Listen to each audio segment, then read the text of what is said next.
Section 5.2 is about factoring trinomials. Before we looked at pulling the greatest common factor out of binomials or trinomials, and we also looked at factoring by grouping. That's when we had 4 terms. Now we're going to talk primarily about factoring trinomials. Trinomials are polynomials of the form ax squared plus bx plus c. And in order to factor trinomials, what we're going to do is we're going to focus on pulling this middle term apart so that we can factor by grouping. So how do I do that? You're going to hear me say a lot in this class, that we need to find the factors of AC that add up to B.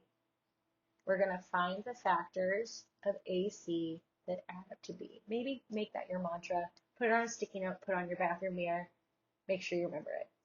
So what we do is we're going to multiply our leading coefficient and our constant c, and then we're going to find the factors of AC whose sum is b. Then we use that to rewrite our middle term, bx, as a sum or difference using the factors from step 2. So we're essentially pulling it apart. It's like if I wrote 6 as 2 plus 3 or as 8 minus 2. Do you agree that these are equivalent? Yeah, we're just pulling that middle apart. And then we can factor by grouping.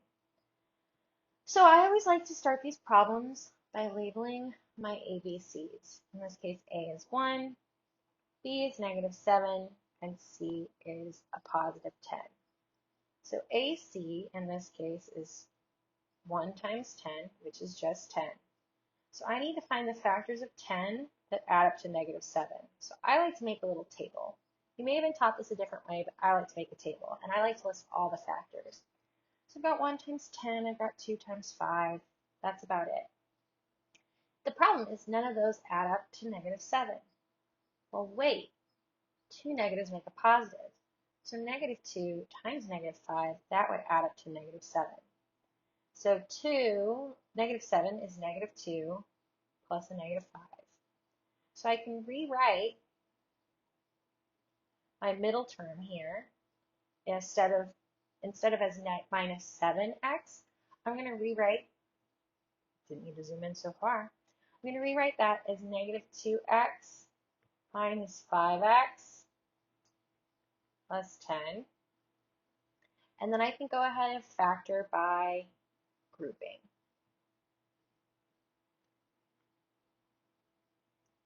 What's the greatest common factor of x squared and -2x? That's going to be x.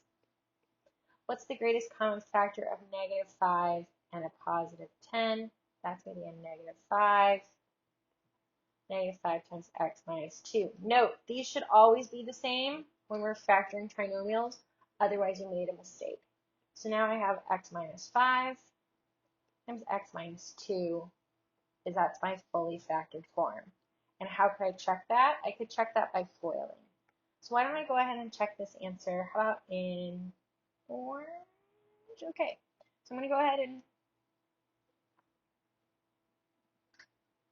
FOIL this out. So I have x minus 5 times x plus 2, x minus 2. This is just me checking my answer, making sure I solve the problem correctly. X times x is x squared.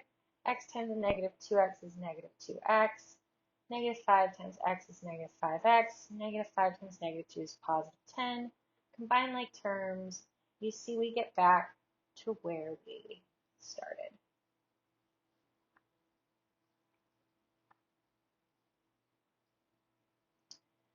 Let's do this a few more times. Again, we are finding the factors of AC that add up to B. We are finding the factors of AC that add up to B. I start out by labeling my ABCs. A is 1, B is 9, C is 20.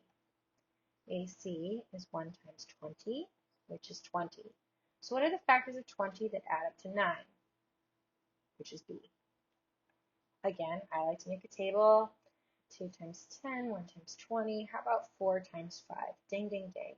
Because 4 plus 5 is 9. I then use that to pull apart this middle term and factor by grouping. I have x squared plus 4x plus 5x plus 20. I put in my grouping symbols. The greatest common factor of x squared and 4x is x. The greatest common factor of 5x and 20 is 5. I collect the greatest common factors and the term they have in common. So x squared plus 9x plus 20 factors into x minus 5 times x plus 5.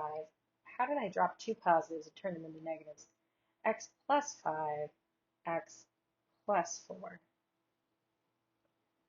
Not my finest hour. Okay, what if I have x squared plus 3x plus 1?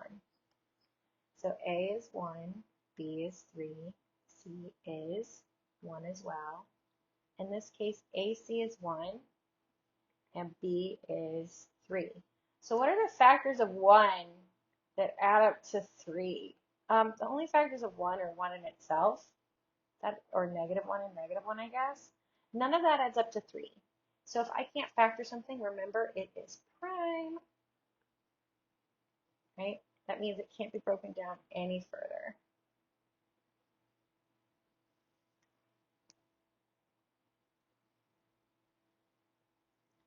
So let's try a couple more examples. As you'll see, I've got some different leading coefficients here. I'm going to solve these one by one and making sure we have lots of space, so I'm going to clear the screen after each example.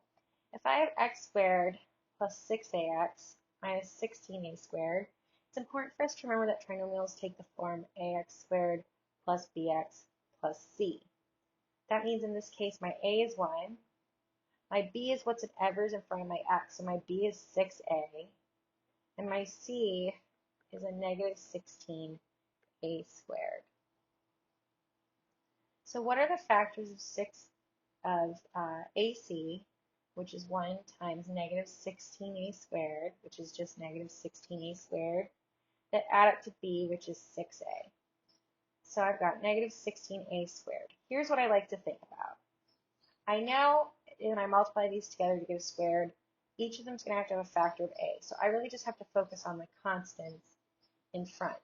So really, what are some factors of negative 16 that add to 6? How about 8 times negative 2? And I use that to pull apart my middle term. X squared plus 8ax minus 2ax minus 16a squared, and then we factor by grouping. The greatest common factor of x squared and 8ax is x. The greatest common factor of a negative 2ax and negative 16a squared is going to be a negative 2a. That leaves me x plus 8a. I collect the greatest common factors and what they had in common. If I want to check my answer, I can always FOIL this out.